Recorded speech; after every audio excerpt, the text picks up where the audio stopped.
As I've mentioned, lots of excitement leading up to the Top Gear Festival this weekend in Durban. But not only will you be able to see some screeching tires and, of course, insane stunts, but you will be able to see some beautiful cars with a very rich history. Now, this year, the Franschhoek Motor Museum is doing a tribute to LeMans. We have our two car guys, Gavin and Shira from Overdrive TV with us, and, of course, also Chris and Wayne from the Franschhoek Motor Museum to just take us through what you can expect. And I think these cars will really get any serious motor enthusiast heart pumping. Chris, I'm going to hand you the mic first. Good morning. Good morning. Good, thank you. Good. Cool. So Chris has told me that he gets to drive some of these cars on the weekend. Yeah, we've got a large Le Mans tribute display here. So any guys coming down to the festival will be able to see literally 90 years worth of the history of the greatest 24-hour motorsports race in the world. I mean, we're starting with a very late example here.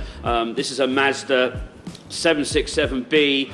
Really important because it was one of the first Group C cars, or one of the first cars ever to be built by a manufacturer of a non-European heritage to one Le Mans. Really revolutionary technology, rotary engine, revs to about 15,000 revs per minute, and you can hear it miles away. Now this car, I mean, you were telling us earlier, it weighs just over half a ton. It has, what was the figure? 600 horsepower. 600 brake horsepower. So basically, I mean, to put that in perspective, your sister's Polo has the Volkswagen Polo is about a ton and probably has about 100 horsepower. Yeah. So this thing is capable of quite incredible speed. If you work out brake horsepower per ton, this is going to be about just short of 850 brake horsepower per ton.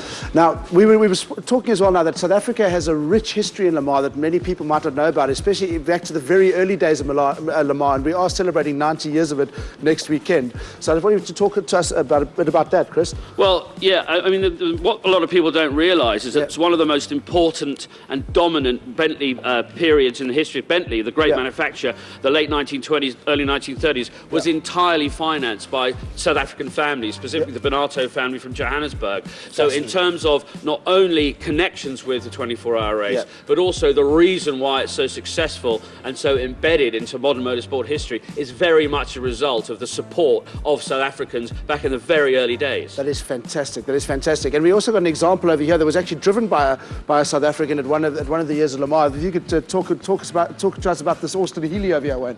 Now, the Austin Healey has a great connection with South Africa in the fact that it was raced by Bob Althoff in the 60s. All right. He raced a 3-litre. The one we're looking at here, an M 100M, was the more common one seen in the late 50s. Okay. But Bobby started racing off with twin cam MGs. Yes. The famous Black Mamba, which is the twin cam MG he raced up at a great South African name there, Black Mamba. And like I say, he was one of the first. He went to Le Mans 3 times. Yes. We've got the South Africans, Sarah van der Merwe were there, Graham Duxbury.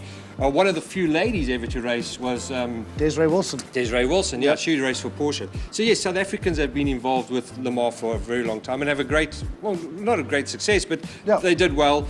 They won 24-hour races overseas. And long may it continue, South Africa's involvement in Le Mans. We could talk all day, gents, unfortunately, but I think that's you know what, this is what it's all about. I mean, I think you're going to be able to spend some hours looking at these cars.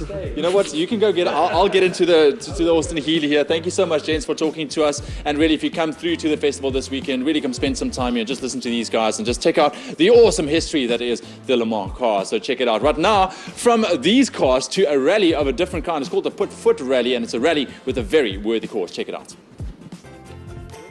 With a range of quality products guaranteed nationally, you will always find there's so much more to Midas.